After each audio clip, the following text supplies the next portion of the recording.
All right, everybody. Good morning and welcome. Welcome to this very exciting, and I know I'm super excited, webinar that we're having today on bioenergy healing. I'm Dr. Pina Dawn, and I'm here with one of my favorite people, a couple of my favorite people, Dr. Dawn Siglain and Anton Baraschi. And so we're going to talk about bioenergy healing and the impacts on our health. And, from my standpoint, I've always told my patients, it's not, most of us focus on the physical body, because we don't feel good. And, that's where pain is or disruption is in our system. But it's not just about focusing on the physical, it's also on the emotional, spiritual, energetic. And so that's why I'm super thrilled to have this webinar today, because I don't think there are many out there that are bringing us together in totality. So I just want to thank you guys for joining us. I'm excited for our webinar. I think it's going to be great information, and feel free to share it along as you see fit.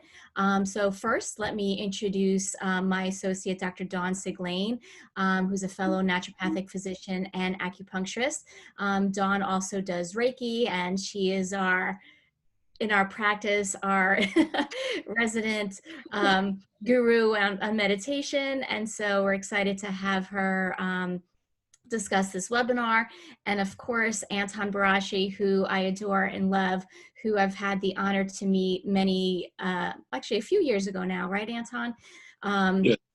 And so, and Anton's resume is just extraordinary in his ability to help people and heal, and, change our vibrations. So, so Dawn, I'm going to have you go ahead and, move forward with the slides. And Anton, if you want to go ahead and do a little further introduction about yourself, that would be fantastic. Well, I'm very happy to be here with you. And, I was thrilled because I don't have many opportunities to actually discuss this. Bioenergy is not common. We have other forms of energy. There may be 150 modalities out there. And what characterizes bioenergy work is the speed and the intensity of the program.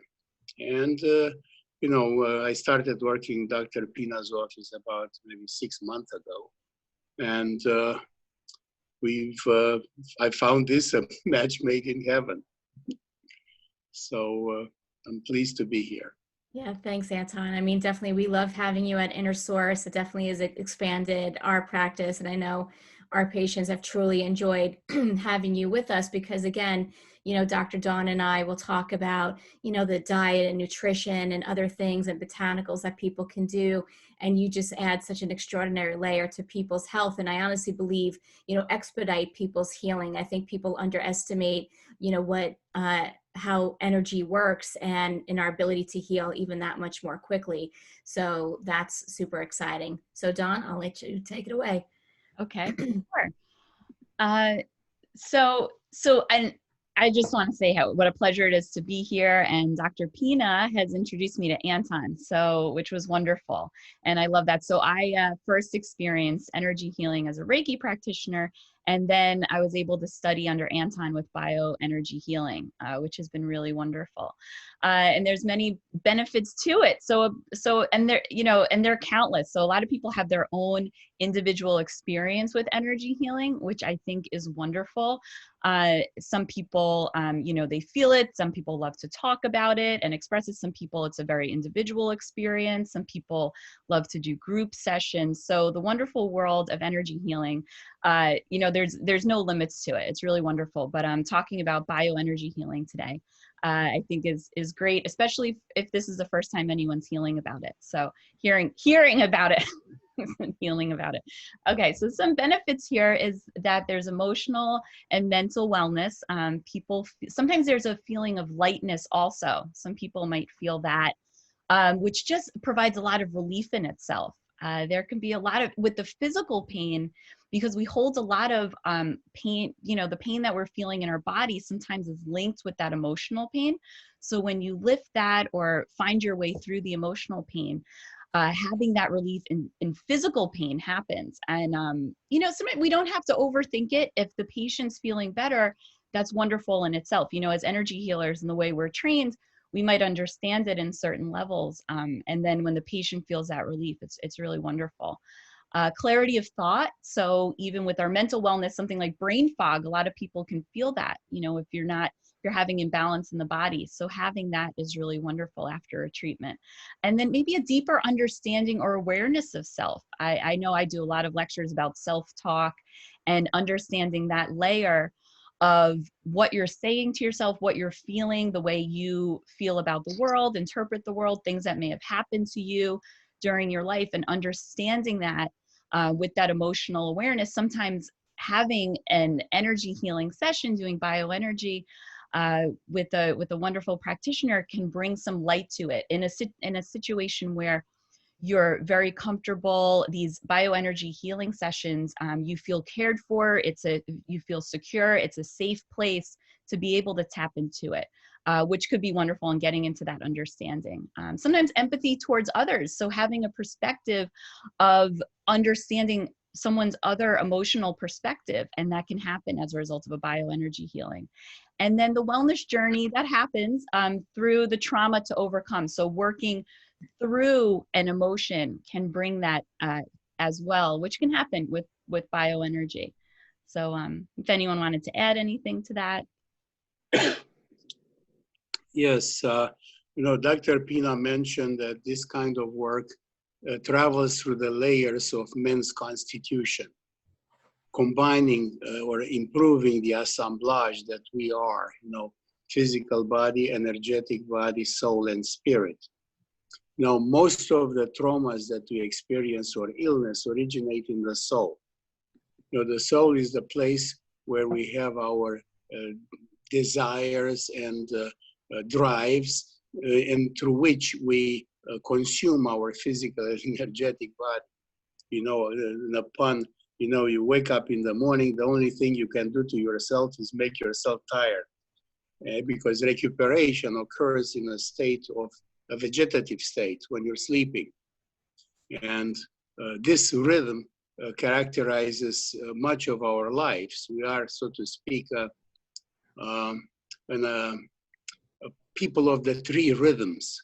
One is the one of breathing. You breathe from your first breath to your last breath. Every few seconds you will have one of those cycles. The next rhythm would be the one of being awake and asleep. You breathe your soul in and out of your physical and energetic body, once a day, or if you take a nap, maybe twice a day. And the third thing is the great breath. You breathe yourself into incarnation or out of incarnation. And this rhythmicity leads to the understanding that health is a balance of your four bodies. A perfect balance is perfect health. And if there is a disturbance, it will occur someplace, like Dr. Dawn mentioned, psychosomatic links, things that you have in your soul but show up in the body. The other point I wanted to bring is that with bioenergy healing, there are two aspects. One that is done by the practitioner, and the other one that is the maintenance self-work that the person has to do with themselves. The other point I wanted to bring is that with bioenergy healing, there are two aspects. One that is done by the practitioner, and the other one that is the maintenance self-work that the person has to do with themselves. The other point I wanted to bring is that with bioenergy healing, there are two aspects. One that is done by the practitioner, and the other one that is the we have a technical thing. Yeah, I'm trying to figure that out. I'm sorry. I'm sorry. The recording stuff. Yeah, I'm sorry, everyone. I apologize. This is what makes it fun. I know, but I'm just trying to figure out, like, you've been hearing yourself over and over. Yeah, there's the echo chamber, and it's like going to the caves. Right. Okay. I think I got it sorted out. I apologize, Anton. No, to me, this is amusing. Gaddi Shibungis pulling the strings. There was the echo chamber. And it's like going to the cave. Yeah. Okay, Right. you can carry on. I'm sorry. Okay, it's good now. What I was saying is that besides the work with a practitioner, one has to do their own work. And probably the simplest thing that you could add in between visits are life force exercises, or like the way they're called in China, Qigong exercises, in which you learn to bypass the food chain and plug yourself directly into life itself, the one that grows grass outside the window and moves clouds in the sky. And the experience that one has is of wellness and engagement. And this is part of, bioenergetic work. Well, go on. Great. Yeah. And that's, exactly what we're going to touch on today. So here, was some research sent. So I know, Anton, you're very familiar with this. So, and in it was brought up, does a patient need to believe in energy healing? And so this was interesting. So here, I'll just mention and then anything you want to add to it. So Dr. Bernard Grad, the father of healing research, and he did a lot of research in it. And he was saying that the efficacy itself can no longer be claimed to be only attributable to a patient's faith or lack of faith. So, which is an interesting statement, a very powerful statement there, and that there is a biological and energetic basis to healing. And then he, if Anton, if you want to go more into detail about it, where they were doing studies on mice who had cancer and there was remission of the cancer, regardless of people believing in that energy healing or not, and then an experiment with the bananas that got mummified as a result of the energy healing. Yes, those are the early days. Actually, I did some of those myself because, there is always an amount of disbelief with things that you don't see, and you're looking for proofs. During the class we had, actually, I had treated a dog in India, and a dog definitely doesn't have a belief system unless it's food, and the owner is the food god or goddess. So the dog was dying. We treated him long distance, and then I received a picture of the dog who revived. To me, we showed it in class, and that to me is a simple but effective way of saying there is an effect. How far it goes, how long it lasts, that's another question. But an effect, definitely there is. Okay. And then with Dr. Dan Benor, if I'm pronouncing his name right, and how does healing occur? So he was talking about the connection of the body and the emotions and the mind, and our relationships with people, the environment, and spiritually. So not really promoting any religious belief, so talking about it more on a spiritual level, how that can also help the healing process. And then talking about two different categories with prayers or meditation when someone's ill, where it can be conducted by the healer as one individual or a group. So group healing, which I know is what we did in our bioenergy class. And I, doing experiences of the hands-on healing in class, doing distance healing, which you can do one-on-one, or we also did that as a group multiple times. And then also doing the group healing sessions, which is what we had done on multiple occasions. So yeah, if you want to speak anything about that and how powerful that can be. Yes, probably the most common misunderstanding is the difference in between soul and spirit and what spirit constitutes. And when you're talking about promoting religious or not promoting religious belief, you're addressing the spiritual part of man. And a definition of that would be the thought body within one's constitution. Spirit and thought are the same thing. Thought is, the spirit world is made of the substance of the thought. So when a person thinks, a person extracts the thought content out of objects and situations. So religious belief is the path to which you unite to that which is above you. Lawfulness, regularity, I would say, we say spiritual content. Divine, it's a word that encompasses that which is above, greater than yourself. Lawful. All right, there is my alter ego again. Anton speaking from the spirit world too. I bilocated. No, so when you're talking about the non-promoting religious belief, you're talking about direct experience of divine in you without using a particular pathway or using all of them. Most people today follow multiple religions or pathways of reconnection, but there is always a difference in between religion and churching. A lot of people do not like to belong to particular traditions, but they would love to have a direct experience, and this is what we're aiming. So with bioenergy work, this appears clearer. You have a felt sensation of where you came from and where you're going and how you're going. Yeah. Yeah. So in essence, bioenergy is for everyone who wants to experience it. And they can have their own individual experience with it, their own healing process. And just about thoughts, how they really are palpable. You know, it's like and being able to trust yourself. So that's another thing with the energy healing. You have this trusting of yourself with trusting your gut. And it's funny, you know, how you vibe with different people. So those thoughts really are palpable. It's like you really can, you know, feel another's thoughts. They really do, you know, have their own experience in this world.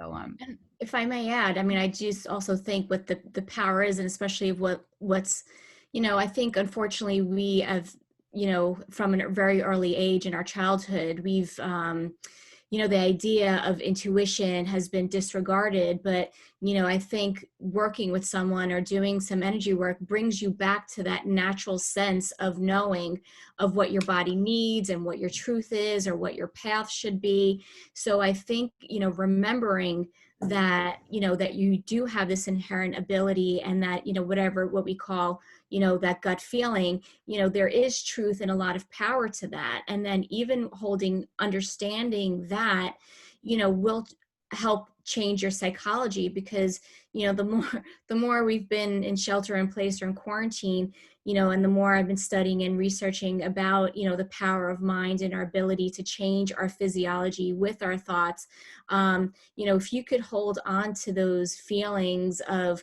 you know, positivity and healing, you know, your body will transform. It's just, you know, letting go of the outside world paradigm that that may be right or this may be wrong. So, you know, that's what I found, you know, working with Anton for myself is that, you know, reconnecting with those thoughts that come up of like, yeah, this is actual truth and this is what's most important. So I think it's great.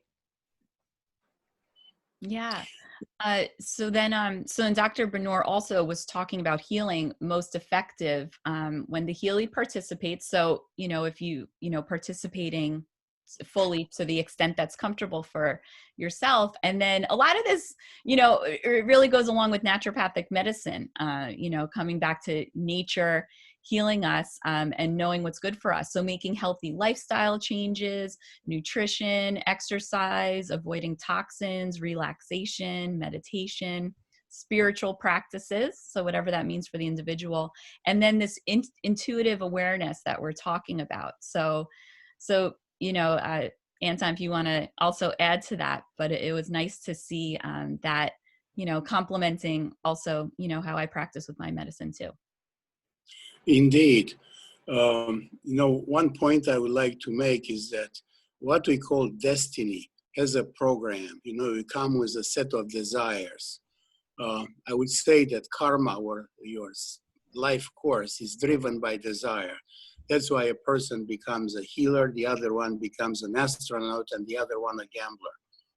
You know, we all come on this planet that has all those opportunities. I would say God's toy box, and we pick different toys in our life, you know, and during this path, you discover a mechanism that has to do with an inner sense of balance. We all have a little gyroscope inside that tells us when we're off the path. Pain, illness, malaise, depression, they're all symptoms of a disbalance. And the interesting thing is that we know that. Nobody has to tell us you don't feel good. It's already a mechanism in us. And that becomes the force that drives you to look for healing or balance.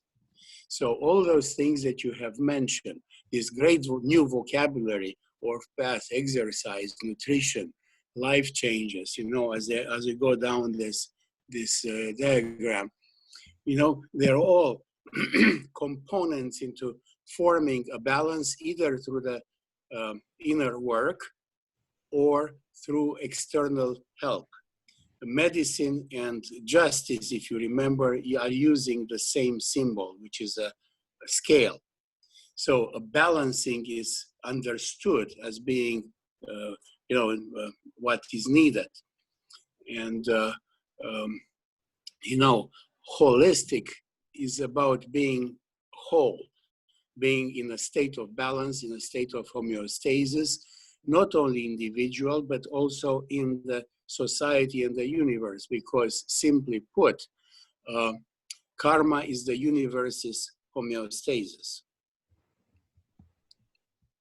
Powerful stuff. Yeah. So this is the question. I get this a lot. So how often does one need treatments? So I know we probably have our own perspective on this. And then Dr. Bernor, he listed it as once a week, more frequent with acute conditions, and then less frequent as the treatment progresses. I agree. Once a week is basically something that is affordable and can be introduced in a person's,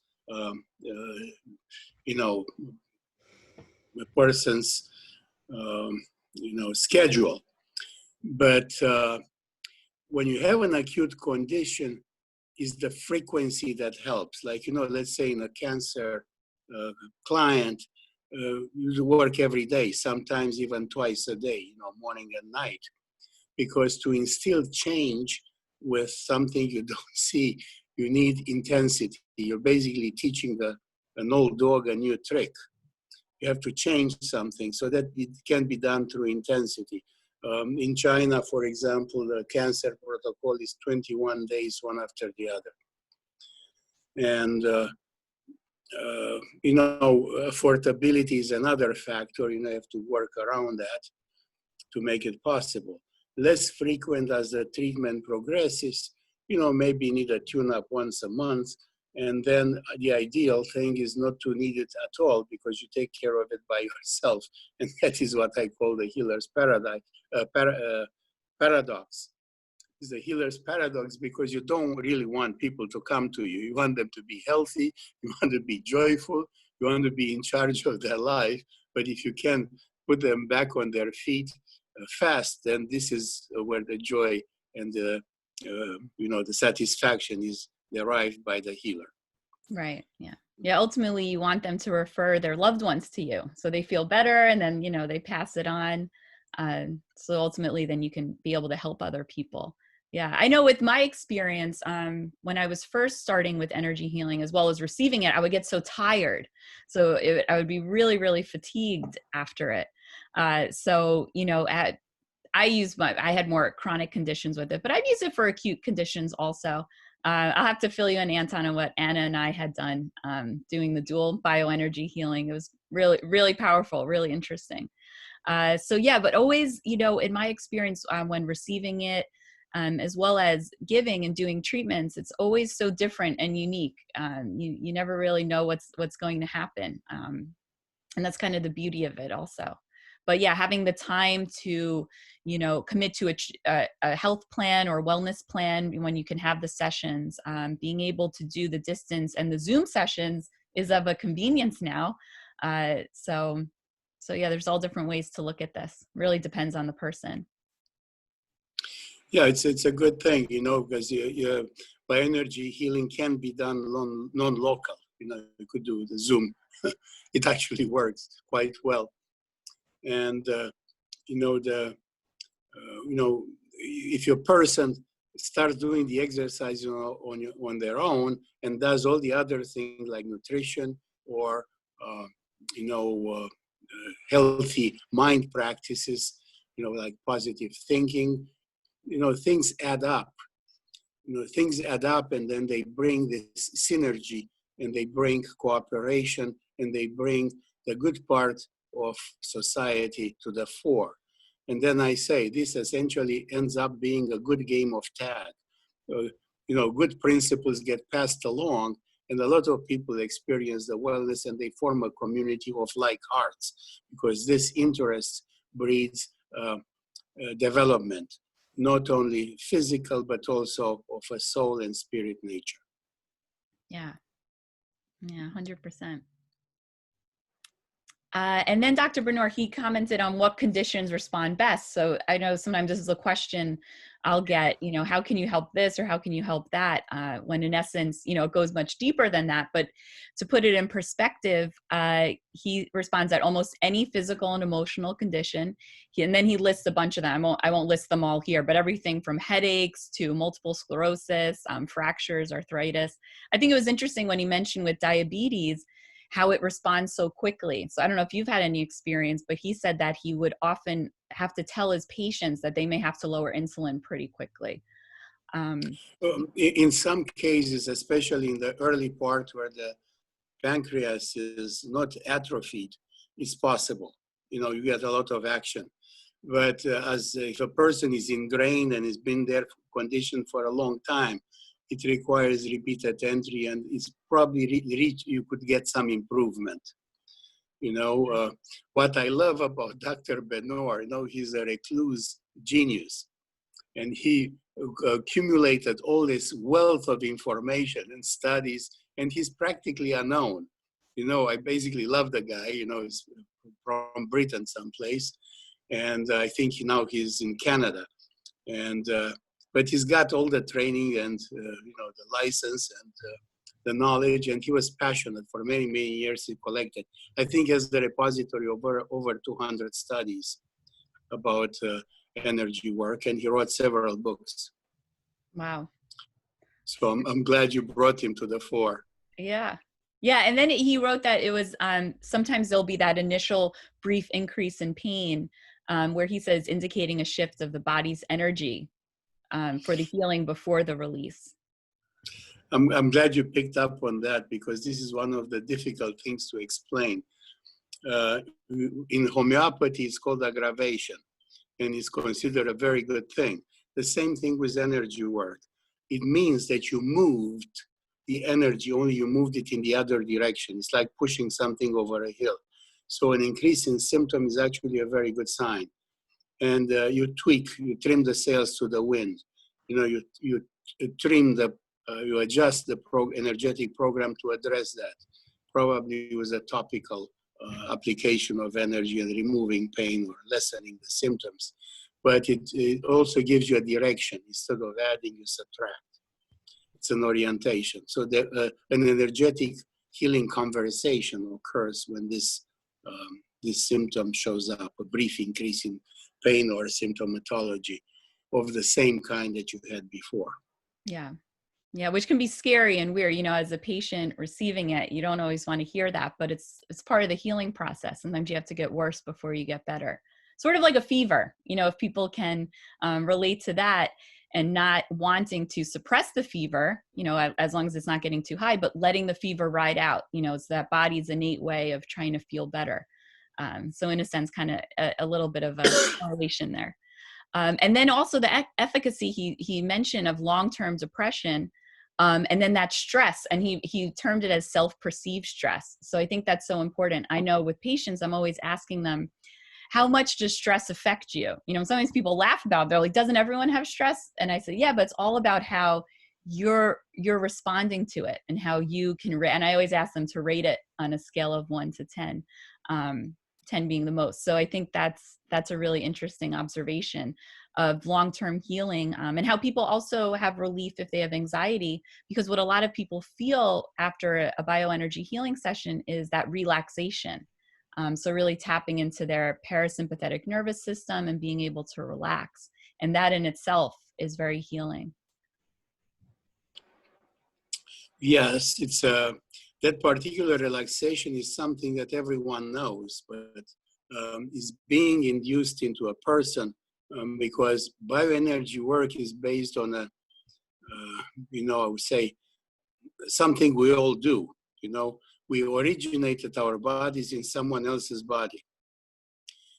And a memory of that exists at cell level. So a bioenergy healer can tap into that complete care that the person, feeling of complete care that the person experienced in utero, where you were warmed, breathed, fed, maintained kept without gravity, you're in fluid. And when you tap into that, you get a level of relaxation that everyone knows about, but they don't associate as something that is already in them. Stress is a soul activity created by the intensity of your drives. You want to cover up a lot of territory. Just think of the single moms that hold a job and, how do they manage? You get very adrenalized, you're reacting, and the result of that is a tension that goes throughout the body, and it breaks out to the surface from various weak points. And if you induce that particular relaxation, is the beginning of healing. The other aspect of relaxation is sleep. You let go of consciousness. And if sleep is coached to be a sacred act,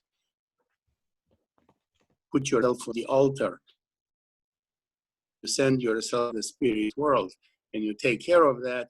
A lot of issues is because the angelic beings that for you're not there will have the time and the possibility of restoring you. So sleep and relaxation are very powerful medicine. Yeah, stress is powerful. Carry on. Yeah, so this was a nice quote about vibrational levels. So with this second part of what we're going to talk about, I'm going to talk about how we can empower people to increase their own vibrational level, which is something that can easily be done with a bioenergy session. But we're also going to talk about all the ways that someone can help their own vibrational level, which can in turn help a bioenergy session be more effective and also help them on their day-to-day in between bioenergy sessions. It's just all a part of wellness, all good stuff. So it's a fancy way of describing our overall sense of being, and everything in the universe is made up of energy vibrating at different frequencies. And that includes us. So I thought that was just a really powerful quote that I had found there. And then I love this picture with the energy and frequencies. So showing I don't know if you've ever heard the emotional guidance scale, and I love working with that. So that lists, it's very similar to this here, and listing the emotions and their vibrational levels. So the higher you are, the higher vibrationally you're feeling, those are those good feel emotions that you're having. So when we talk about energy, we're referencing the qi. With Chinese medicine, I know with my lectures, I've talked a lot about it, as well as Anton and Dr. Pina. Having movement, allowing the energy to flow through the body, and the emotional level, flowing through the emotions, and also in turn the physical level. Also referencing thoughts and emotions. Even Einstein quoted it and said, everything is energy. And then with frequencies, when it's those higher levels, it's that sense of expansion and that sense of giving and all those good feelings. And when it's lower frequencies, it's that sense of contraction, which can also be connected with health. And this is that direct correlation. So our overall vibrational health affects us on all the levels: physical, mental, emotionally, and spiritually. And then these are just a list of all the good feelings that we have living in the flow, you know, all the way down to having, you know, good bodily functions, which is something I know Pina and I are always asking patients, as well as Anton. You know, we have to ask those questions of, you know, are you sleeping right? You know, and how's the excretions, everything working in your body? And then those low frequencies, you know, feeling stuck. You know, you could feel stuck in life. It could be with a job. It could be in, you know, quarantine in this situation. It could be with anything. Just feeling tired is one of those low frequencies too. So I listed all these here, and you guys can reference that. And then I figured we could all, you know, chime in with here. The one important low frequency is poor health, you know, and that's really what we're talking about. You know, there's ways to, you can go to different energy healers, you can go to different doctors. You really have to find your own path. But when you're feeling poor health, you know, mentally, physically, you know, even down to digestive issues, you know, that's a sign of low vibrational health. So increasing these vibrations can even support you on all those levels. And then how substances with high frequencies can actually destroy diseases of lower frequencies. We'll talk a little bit more about that with essential oils. And then just being in tune and listening to your body. So what we were talking about before, you know, just trusting your gut, having that tapping into your intuition and all that goodness to actually help your life. And then I always talk about the 3 ways the body communicates with you. You know, it can whisper, talk, and scream to you. So if you both wanted to share anything, you know, seeing patients at the chronic level, you know, and if you let things go on long enough, it might be screaming at you. If you're able to tap into your body when it's whispering or talking to you, is often a better time to be able to do that. But sometimes we aren't fortunate enough to have that. So yeah, with low frequencies here and affecting our health. Yes, when the body says ouch, you listen. Right? Yeah. And tap in, not to push it off, because then that can end up being a stressor in your life also. You know, you push it off and then the body, you know, is going to want to release it in some way the longer it goes. You eventually have to deal with it. What I observe is that chronic conditions are the result of ignoring the first ouches. At some point, the situation gets stuck, and then you have to deal with it in one way or the other. It becomes something you drag through life, or you seek intensely a remedy, and you find the chain of command. Where did it come from? What was the original practice that led to that? Yeah. And there are usually plenty of warning signs. Mm-hmm. If people listen to them and they improve their lifestyle, or they, you know, things go good. You know, the line I use for that is that we are here on a 99-year lease from God. You know, they gave us the real estate, and if you take care of it, you get a year extension. And if you don't, you get kicked out early. You get evicted. It pays to take care of the, you know, the real estate. You know, keep good maintenance and in time. So you take care of the leaks and the, you know, the squeaks. And, you know, I leave it at that, you know, but it pays to be proactive. Right. Yeah. And sometimes that can be the reflection of really what's going on. You know, if you're making bad lifestyle choices or nutrition choices, it could be a reflection of how you're feeling about yourself too. So really tapping into that, coming to grips with it, having that enlightenment, that truth, you know, and I know from my own personal experience with the energy healing, you know, getting to that level of that healing, to bring you to those higher vibrational points. And, you know, it's kind of always a process. It's not like you do it, you reach it, and then, oh, you're done. You know, you have to keep working on it every day, because life's going to knock you down. Things happen. We're only human, having a human experience. So always being able to cope with the stress, you know, that's affecting the health of our soul, so to speak, like you were talking about before, Anton, but making it a daily practice and tuning in with yourself, understanding when you're going lower on the vibrational level and affecting your health, and understanding to listen to your body before you're in that ouch phase. Yeah, how important that is. Yes, you know, when God talks, he doesn't talk in words, he talks in life. And at some point you start listening. Yeah. You know, and this is that self-adjusting mechanism that we all have. And, you know, all the practices are important, especially if you can introduce them in a harmonious way. So it's not bioenergy by itself. It's bioenergy, nutrition, acupuncture, exercise, you know, good health of the mind, and common sense. You know, so I'm very happy to be in a place like Inner Source, where all those things are collectively available, you know? Yeah. Yeah. So, and then, you know, so we're going to talk about a little bit now, addressing the low energy. So as not to deny it, so not to suppress it. So when you have to work your way through the healing, sometimes it gets worse before it gets better, bringing the awareness to it, looking inward. So that's that intuitive healing we were talking about, and asking for help, you know, so finding a bioenergy healer to help you. And then when you've dealt with it, replacing that negative with positive really goes a long way. So I thought we could talk a little bit about ways to enjoy your vibrations. So I'll be touching base on all these topics, the five senses being the first. So using all of them. So I'll start with the sounds. So I love using the crystal singing sound bowl, which I have right next to me. Actually, I'm going to be using it later today. So even using music, singing, playing, listening to it, all those good feels. And then even humming, using different tones within the body where it resonates. I know I've used that. Tone in general, listening to different tones that help, intention of words, and even listening to uplifting speeches, you know, watching a movie that brings you up. So all things of that nature. I'd rather listen to a singing bowl than an engine. Or other people singing as opposed to myself, you know, whatever works for everyone. And then I won't really spend too much time here, but here's with the crystal singing sound bowls. I myself have the C note. I think Vicky has the A note. I know, Pina, you were interested in these sound bowls too. Yes, So wonderful. definitely get some.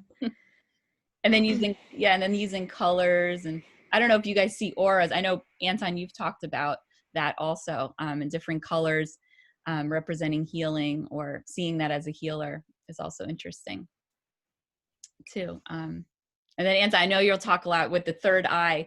So I just like to talk about sight, you know, even using, what are you visualizing? Think, you know, being in an environment that uplifts you and makes you happy, or even closing your eyes and using visualizations to help uplift you.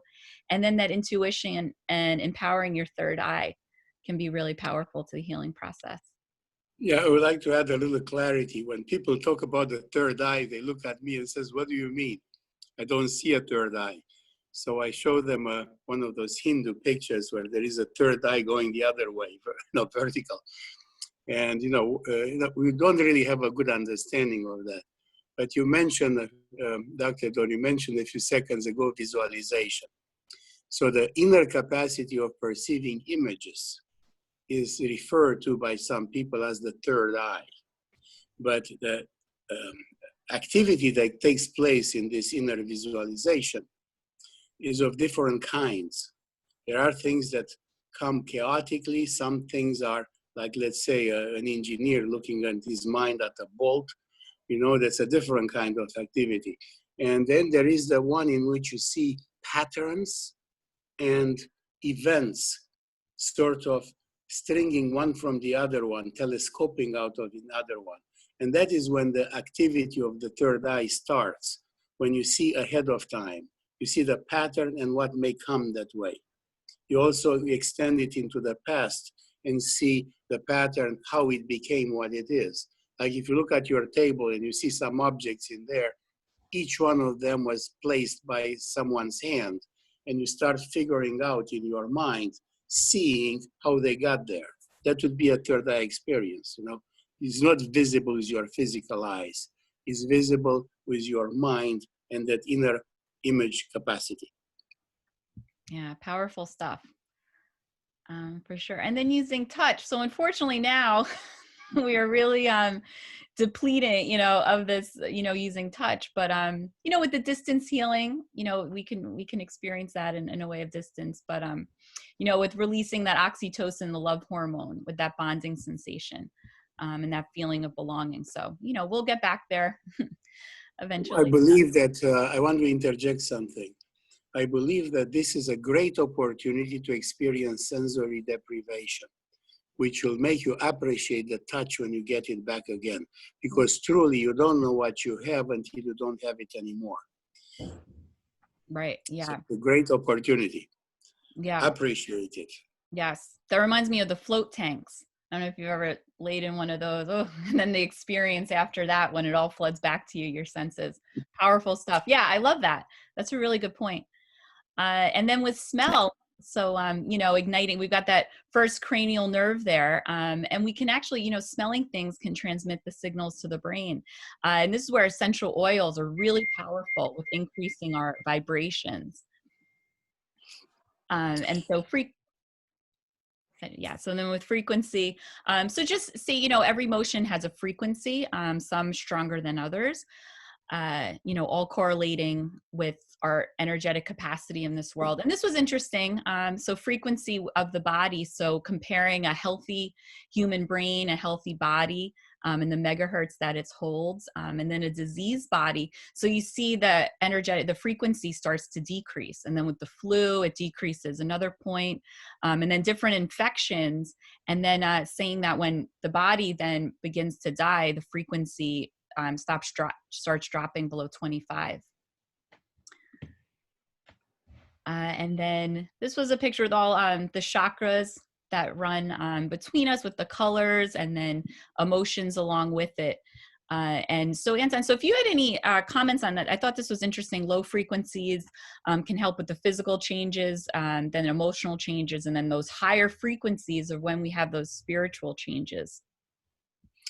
Yes, you know, if you look at this diagram, and I'm going to insist it's a diagram, chakras don't look anything like that. They're very pale and very watercolor-like. But, you know, we got those diagrams from the Theosophical Society work in the 1930s, and people repeat them in various forms. You know, I just want to interject that my teacher, Rosalind Bruyere, stopped counting chakras when she reached 400. So pretty much every acupuncture point is a mini chakra. So it's a system through which our soul perceives realities that are other than sense perceptible. Right, all those energy wheels swirling through us throughout our body. Yes, but they're not material.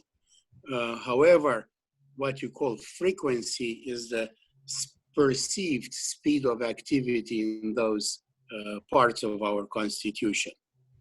So yes, it's true, low frequency is closer to physical changes and high frequency toward the spiritual part of us. You know, for those who hear spirit talk, very high spirits have noises that sound like buzzings or like crickets or something. You know, they're very high frequency and somewhat unintelligible. You have to absorb them and let them work to you until the meaning is clear. Mm. There is some interesting work that was done by the Monroe Institute that some people may want to look at.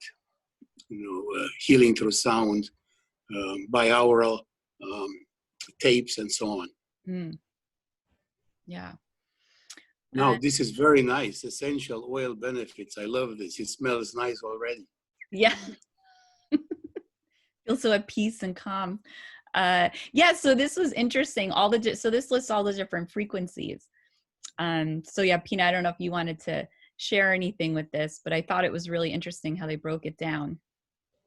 Yeah, I mean, I think people underestimate the abilities of essential oils. That people, I think the reason why we like to include them in our practice is because you have to remember we are animals, and animals have a very strong sense of smell, and it does go right to our primitive brain and our ability to change physiology.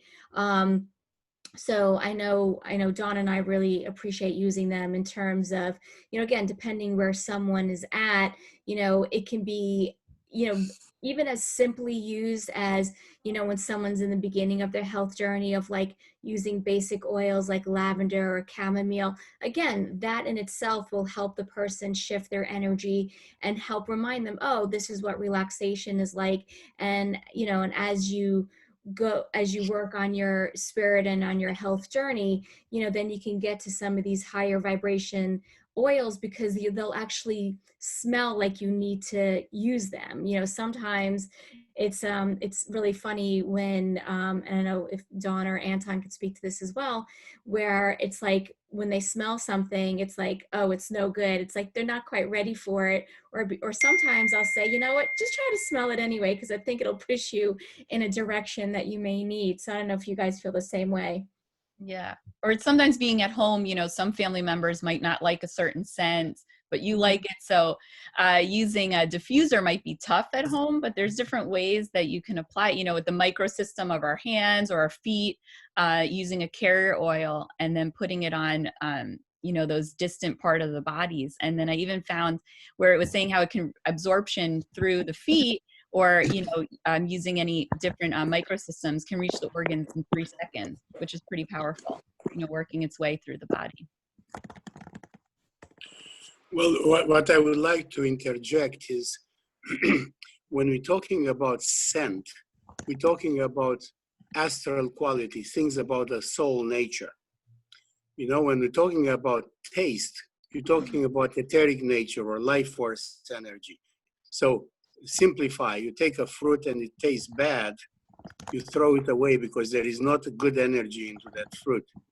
If it smells bad, you have a different reaction to it.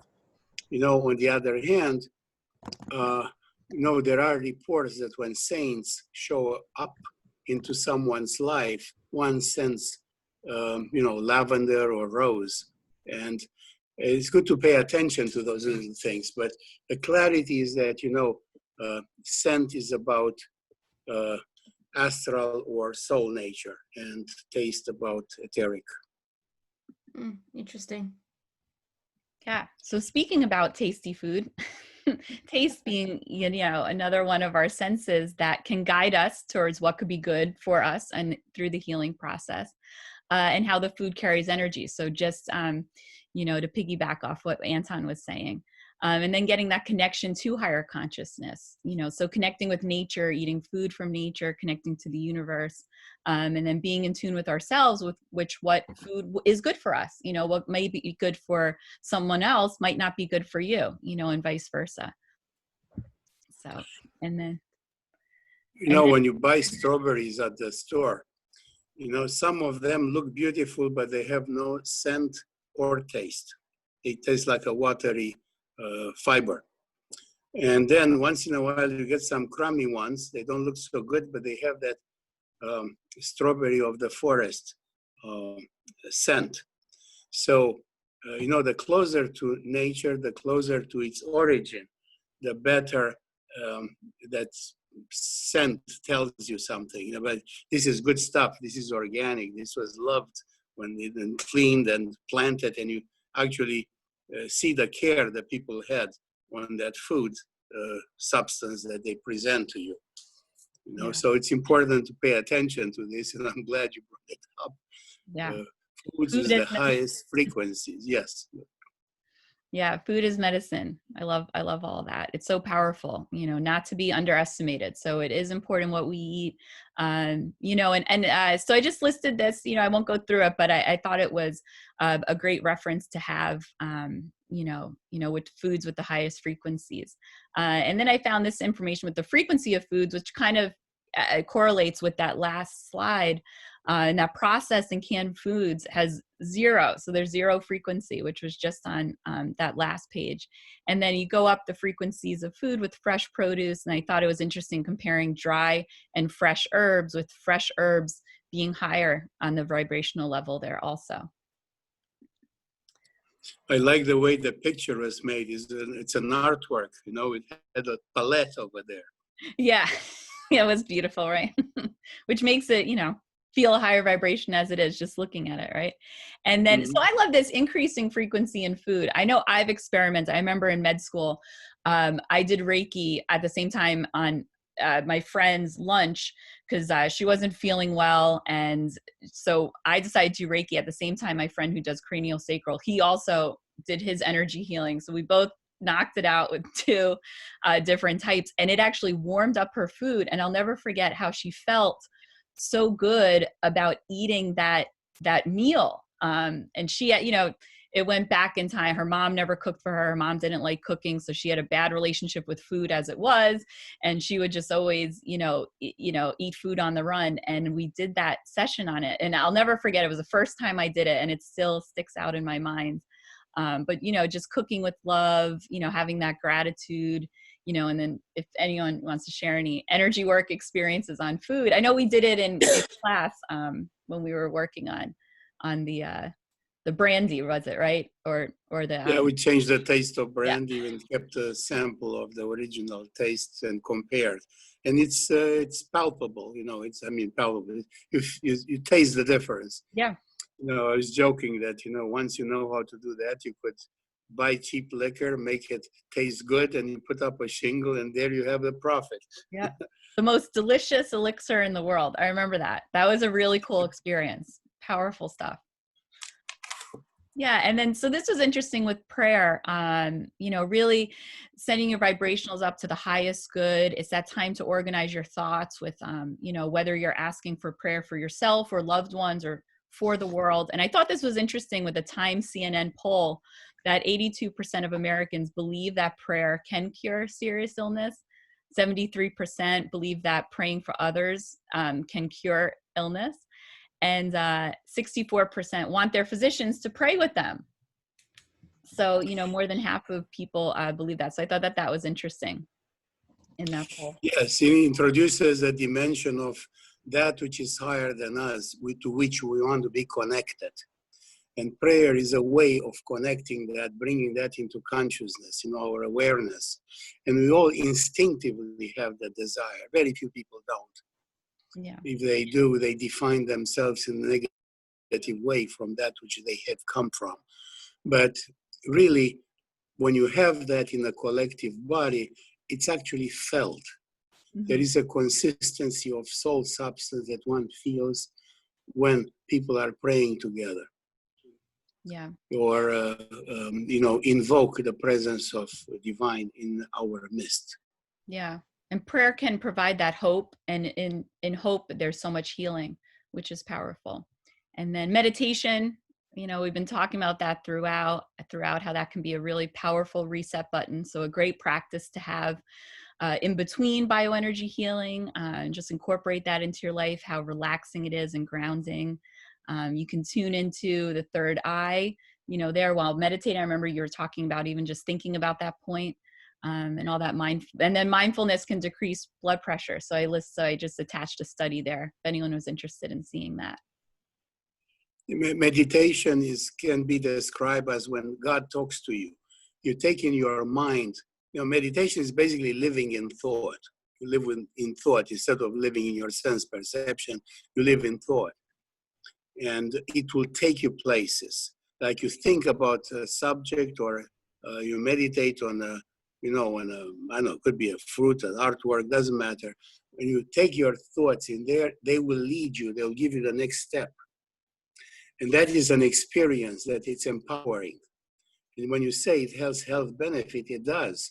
The calmness that ensues from knowing that you're connected and you can communicate in thought, will increase your calmness, your relaxation, your well-being. Edgar Cayce used to say that thoughts are things. Most people don't think that thoughts are of a substance, but they are spiritual substance. Yeah, powerful stuff. I know I receive messages myself when I meditate, and it's really wonderful. Take things to the next level. So moving the chi. So it's all about, moving any kind of stuckness and stagnation. There can be pain relief in that. I know a lot of times when people have pain, sometimes pressing on a point and moving it, doing acupuncture, also using bioenergy healing can also be a way to move that chi, especially if it's so painful and you can't move. Bioenergy healing can really help. And then you physically move the pain, move the chi, and then there's that lightness or that emotional benefit too. All benefits for the cardiovascular system. Everyone's always talking about exercising, moving it. And then I attached a study here with whole body vibration, which is really powerful also. So something, if you have access to it, that can help bone mineral density and have a lot of benefits with, moving that stuckness, and then in turn helping your energetic healing. With bioenergy, you can remove pain quite fast. In most conditions, about 80% of the time you'll affect the pain. You'll drop it from a 10 to a 2 or so on. What is difficult is to keep it from coming back, because unless the root cause is addressed, there will be a tendency to regenerate the cord or the link. So I wanted to mention that because following the thread to the root cause is an important principle. And when you could look for the vibration and you assess it, but then you have to put it into motion and look for the therapeutic effect that will neutralize that particular pathway of what you call low vibration. Yeah.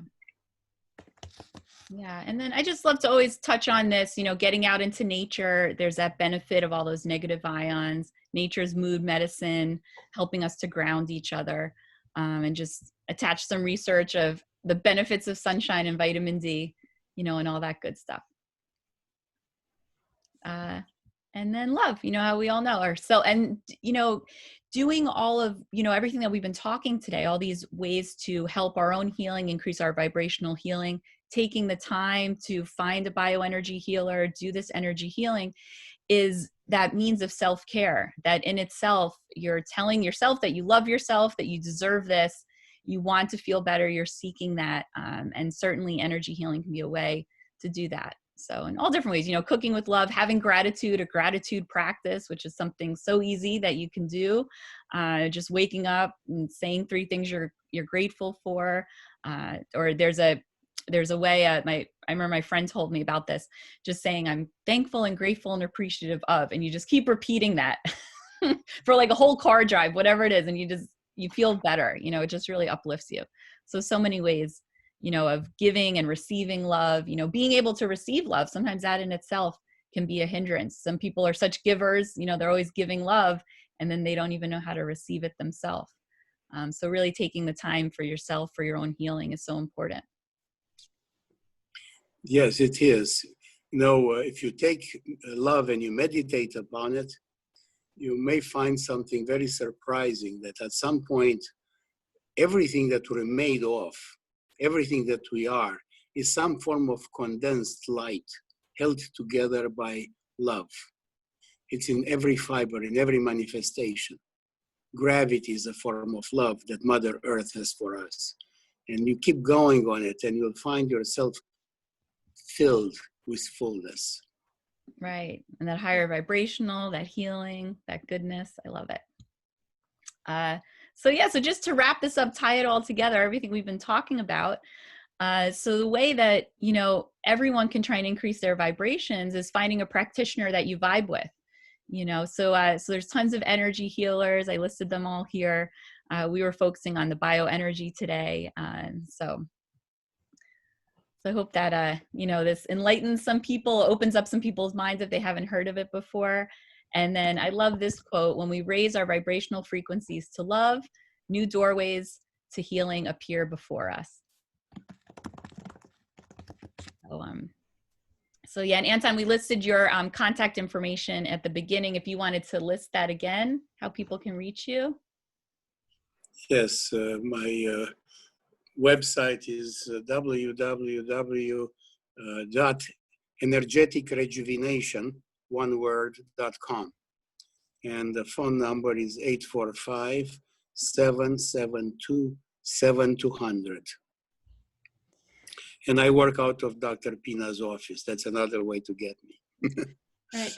I want to thank you both so much. This has been such a thrill and an honor. And obviously the information is just outstanding. You know, I think a lot of us need to like rewatch this again, just to kind of, there were so many pearls and gems here. And I think, you know, all these different aspects that you guys spoke about that everyone can, you know, re-listen to and like chew on and see how it resonates with them. And so again, thank you guys so much. I know we've had a lot of difficulty apparently with the size of the slides and being able to see the presentation. So what we will do is that I know some of you guys have individually have given me your emails, so we'll definitely resend out the slide presentation.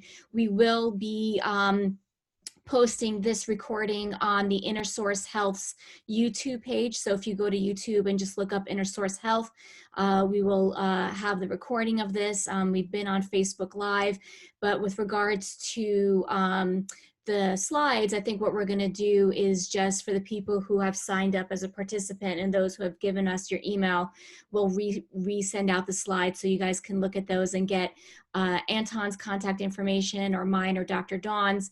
So, so thank you again, everyone. Anton, Dawn, this was extraordinary. You know, maybe we could have, you know, I feel like in all these different areas that you guys spoke about, we could just have our own another mini lecture on just that one subject area. So thank you guys again. And I wish everyone all love, peace, and happiness, and of course, great health. Anton, specifically from the bottom of my heart, you know, thank you for who you are and the gifts that you've given the world. And same to you, Dr. Dawn. So thank you all very much. And we look forward to having another webinar with you both soon. Yay, thank you, Pina. It's a pleasure being at Inner Source and having studied under Anton and seeing him around in the office too.